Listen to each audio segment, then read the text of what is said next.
नमस्कार मित्रांनो, मी विक्रम आरणे गोष्ट डायरीच्या चौथ्या भागात आपल्या सर्वांचं स्वागत करतो। मित्रांनो, मागच्या भागात म्हणजेच तिसऱ्या भागात आपण पाहिलं होतं की आद्य क्रांतीवीर राजे उमाजी नाईक यांचा पुरंदर ते परांडा हा संघर्ष प्रवास कसा होता आणि आजच्या भागात आपण पाहणार आहोत यांची पुढची संघर्ष गाथा काय होती। चला तर मग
मित्रांनो, ही डायरी म्हणजे एक असा ऐतिहासिक दस्तऐवज आहे की ज्या इंग्रज अधिकाऱ्याने उमाजी नाईकांना पकडलं त्या इंग्रज अधिकाऱ्याने उमाजी नाईकांच्या समक्ष बसून त्यांचा इतिहास, त्यांचा जीवन प्रवास या डायरीत नोंदवला आहे।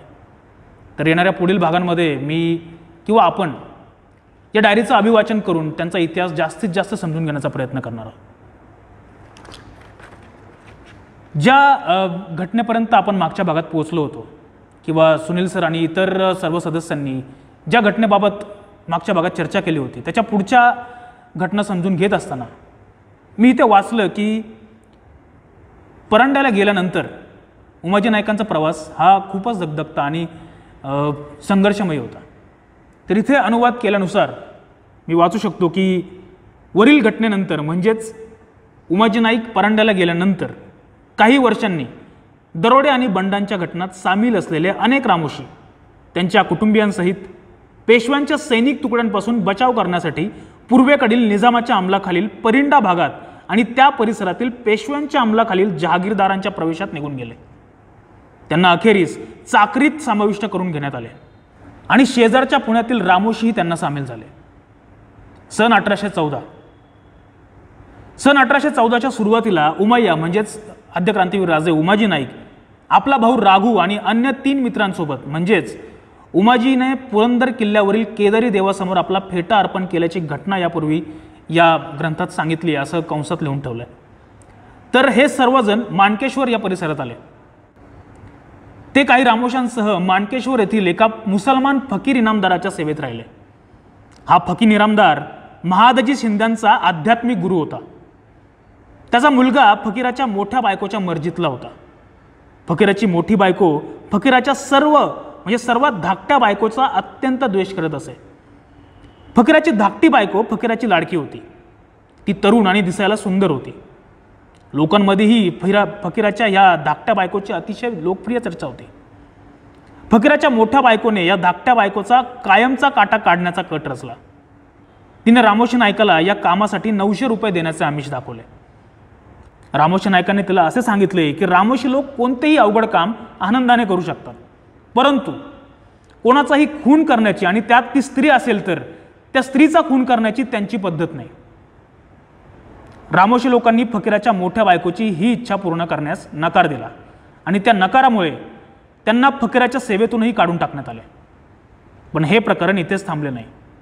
पुरंदर डोंगराच्या परिसरातील काही लोक या टोळीत सामील झाले।